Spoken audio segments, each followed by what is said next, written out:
क्या अखिलेश यादव आजमगढ़ से चुनाव लड़ेंगे? अगर अखिलेश आजमगढ़ से विधानसभा चुनाव लड़ते हैं तो क्या पूरे पूर्वांचल में इसका असर पड़ेगा? आज ऐसे तमाम सवालों की एंट्री अखिलेश यादव के उस बयान की वजह से उत्तर प्रदेश के चुनाव में हो गई जो उन्होंने आजमगढ़ का नाम लेकर किया। अखिलेश यादव ने प्रेस कॉन्फ्रेंस में चुनाव लड़ने वाले सवाल पर आजमगढ़ का नाम लिया। आजमगढ़ की जनता से चुनाव लड़ने की अनुमति लेने की बात कही। अखिलेश की इस बात को सियासी दंगल में कई चश्मे से देखा जा रहा है। सवाल यही कि क्या पूर्वांचल में बीजेपी के प्रभाव को कम करने के लिए अखिलेश आजमगढ़ से मैदान में उतर रहे थे?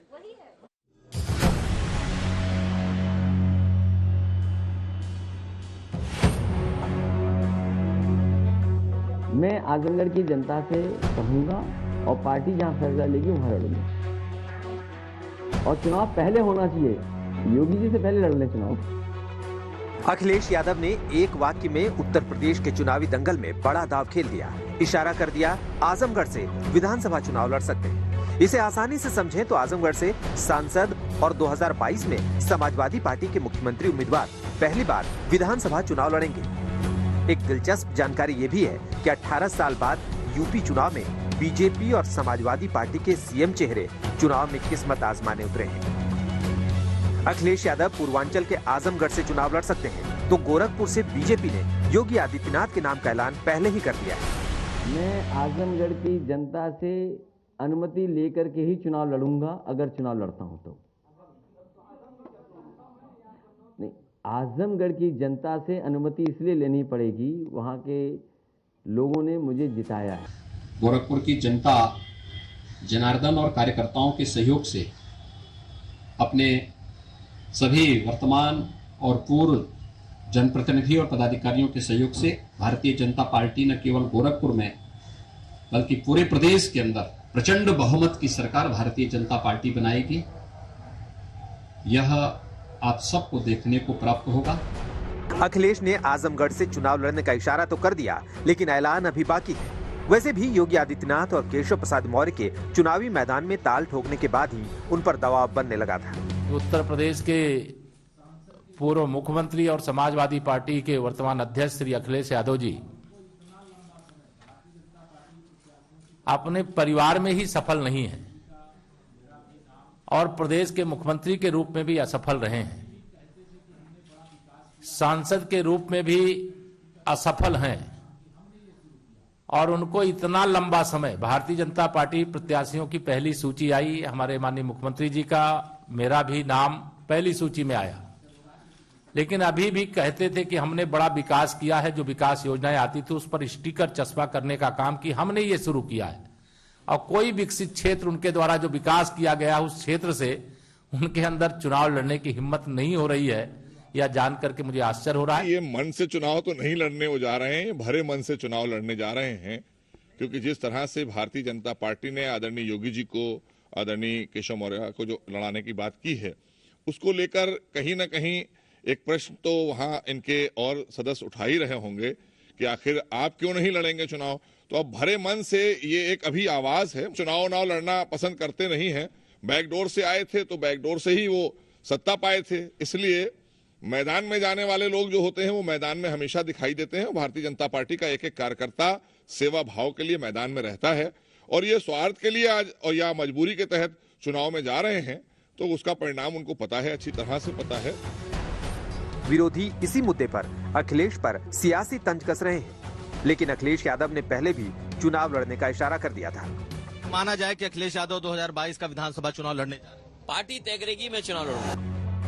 आजमगढ़ ने हमेशा समाजवादी पार्टी को जीत का आशीर्वाद दिया है। ये वही चुनावी धरती है जहां 2014, 2017 और 2019 की मोदी लहर भी कमल के सियासी सूखे को दूर नहीं कर सकी।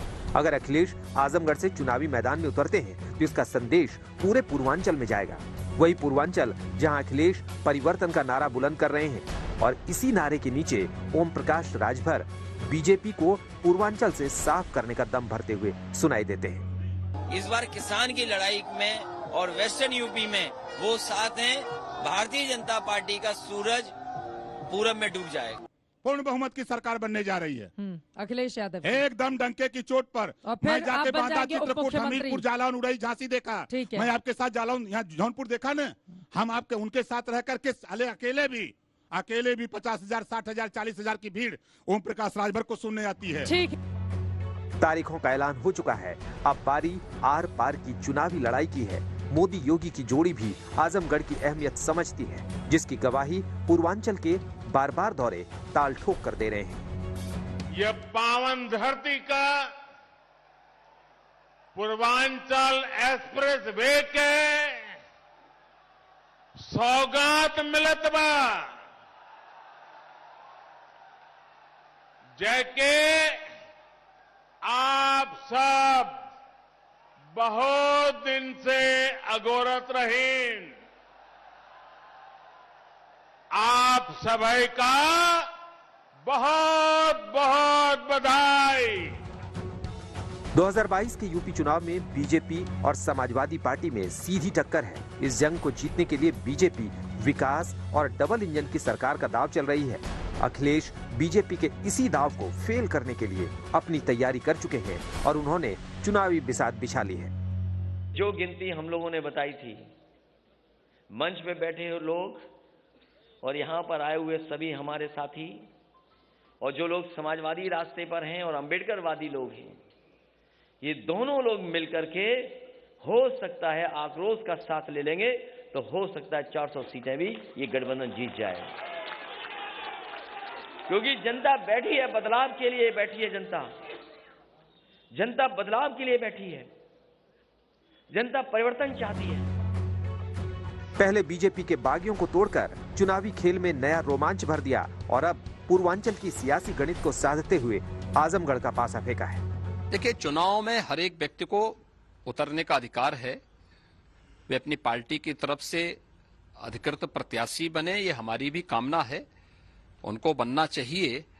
लेकिन एक बात तो सामने आ गई है कि समाजवादी पार्टी आज बैकफुट पर आ चुकी है अपनी पहली सूची के बाद। अब उनकी हिम्मत नहीं हो पा रही कि अगली सूची वो जारी कर सकें, क्योंकि किसकी करें किसकी न करें।